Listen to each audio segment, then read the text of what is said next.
Would you please call the roll? Certainly. Peter Camarella. Present. Isaac Parmignani. Present. Janelle Capone. Present. Thank you. April Chapman. Present. Thank you. Zora Cleveland is out. Deborah Dillon. Present. Thank you. Michael Pratt. Out. Gisela Padula. Here. Thank you. Vanessa Long. Here. Thank you. Gary Lynn. Yes. John Matters.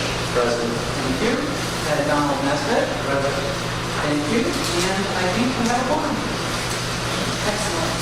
My name is Gisela Abdullah. I am the Chancellor's Delegate in Ray's absence. He regrets not being able to be here. Really? Sorry. The first order of business is calendar item 1, noting the minutes of the meeting of the Board of Retirement held July 19, 2017. The minutes have been previously provided to the board via SharePoint. May I have a motion to consider the minutes from the July 19th board meeting? Isaac, thank you. Second? Thank you. Please raise your hand if you vote to approve the minutes. Please raise your hand if you do not approve the minutes. Any exceptions? Yes. The motion is passed.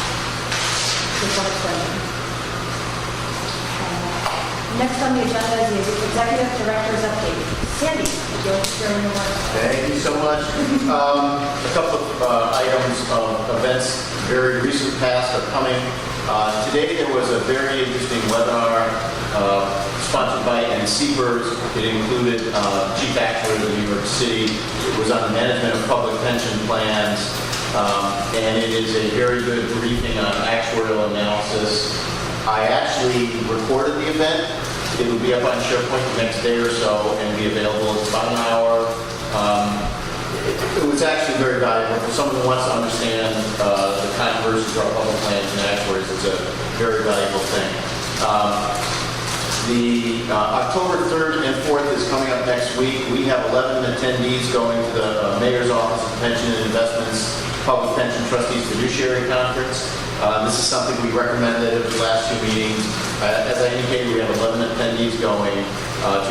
John Adler told me just recently there are about 75 people scheduled to be there from around the country. It's going to be a very interesting program. There's some reading material already been distributed that's available on our SharePoint site, and you should have received an email directly. If you didn't get it, let me know.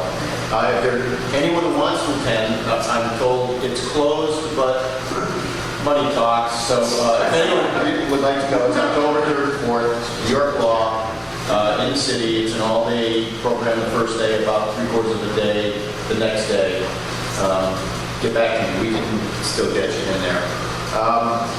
As I was leaving the office, I received an invitation to a press conference for all trustees. You'll see this in your email, but because of the short notice, I wanted to let everyone know. It is October 5th at 12 p.m. Controller's Boardroom, 1 Center Street. It is to announce a significant asset allocation to a fund which is managed to benefit housing construction in New York. It includes a significant improvement in veterans benefits. Again, I'll have this up on the SharePoint site probably by tomorrow. We'll send out an email if you're interested in attending. I think this is a very important thing. We spend a lot of money focused on New York City. Probably not enough, but well, I think we're heading that up.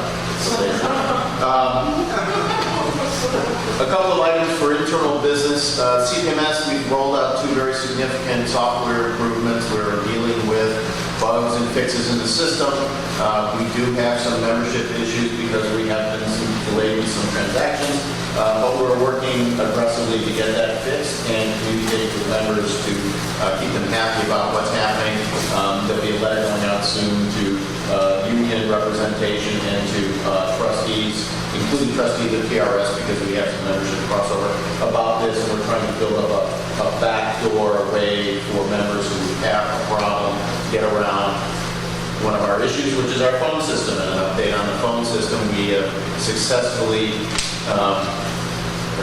got a fiber up to our floor, which is a significant delay. In another month, we should have that phone system up and running. So between CPMS and our phone system, we expect coming towards the end of the year significant improvement in our membership performance for our membership.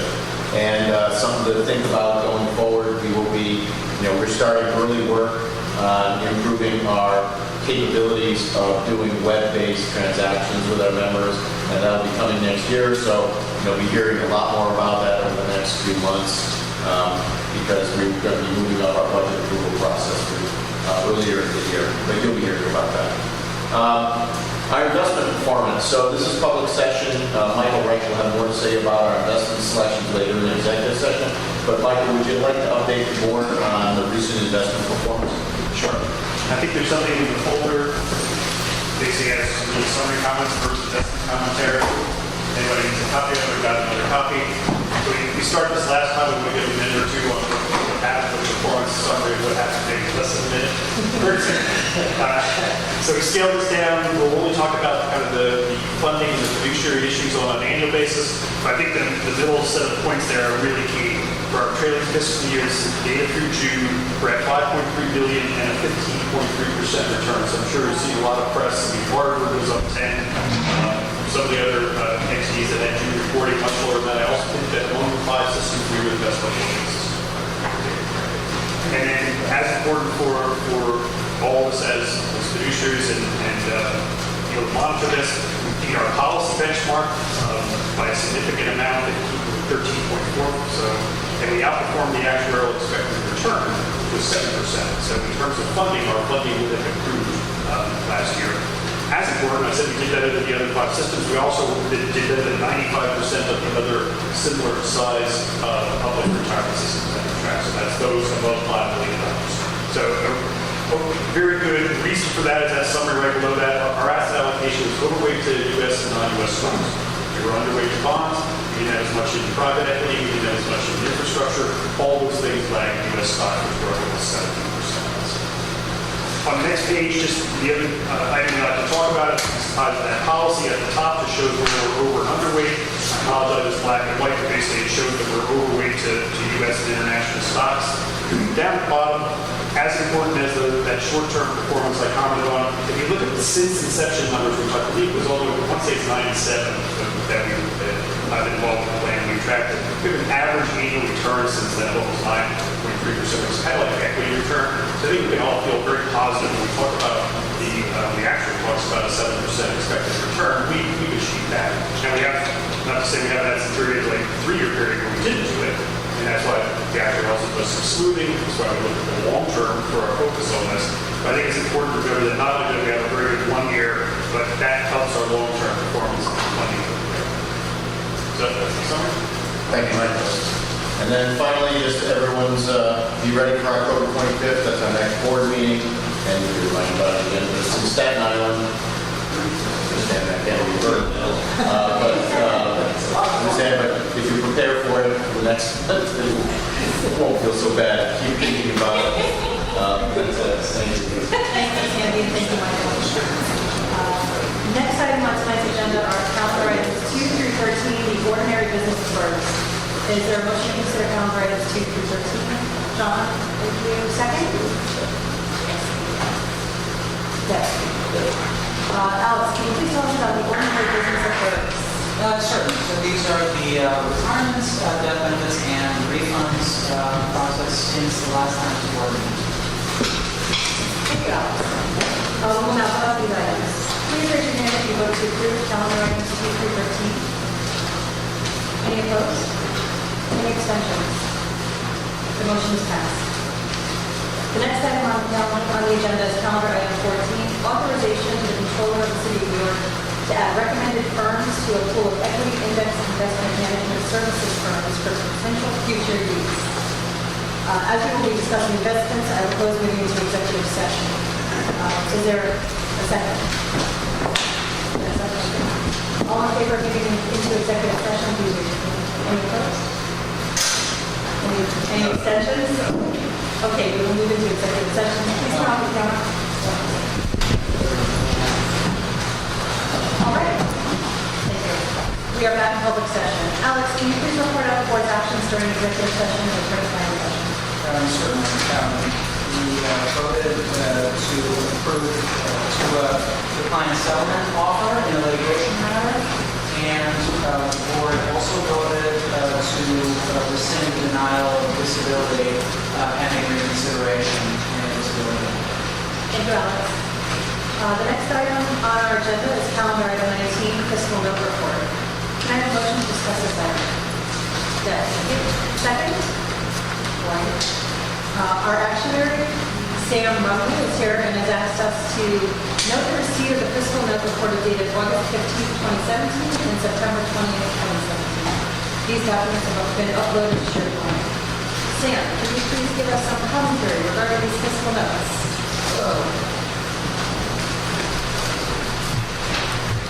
Yes, on behalf of Sherry Chan, essentially it's a fiscal note asking for proposal for legislative action that would increase the Section 212 limit from 30,000 to 35,000.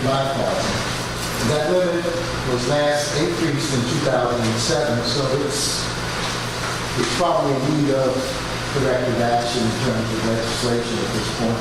And as was stated in the fiscal note, it would only increase employee contributions $5,000 per year.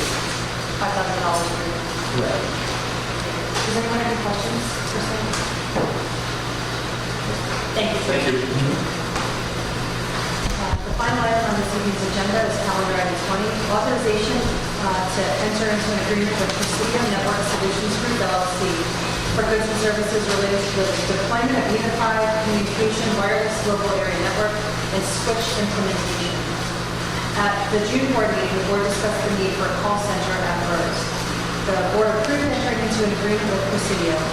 This item replaces the previous resolution with a reduced price and later dates. Earlier this month, we had a vote on this item and it was approved. Is there a motion to ratify this item? Lori, thank you. Second. John, thank you. Any opposed? Any abstentions? Is there? Just a vote. Just a vote? Oh, sorry. Can we vote? Let us vote to ratify this item, please. Any in favor? Opposed? Abstentions? This motion is ratified. Thank you. Okay, that concludes the agenda for this evening. The next regular meeting of the BERS Board of Trustees is held Wednesday, October 25th at Michael Peters School and Staff Member. Can I have a motion to adjourn? Second? Okay. All in favor, please raise your hand. Any opposed? The meeting is now adjourned. Thanks. Thank you very much. Wow.